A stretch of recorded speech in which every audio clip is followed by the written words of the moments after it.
Hey everyone, welcome back. Is Depop search showing a blank screen, spinning forever, or returning no results when you type? Here's the fix.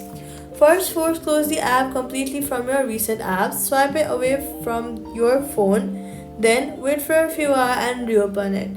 After reopening, go to your settings on your iPhone, scroll down to search Depop, and confirm that cellular data and background app refresh are turned on. Since Depop search requires a live connection to its servers, and background app refresh keeps that connection warm between sessions. If the search is still blank after those fixes, switch from Wi-Fi to mobile data in the settings temporarily and try searching again.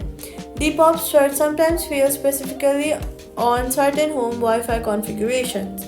Also, go to the App Store and pull down on your profile page to refresh available updates. Depop releases fixes weekly, and a search bug in one version is frequently resolved in the next.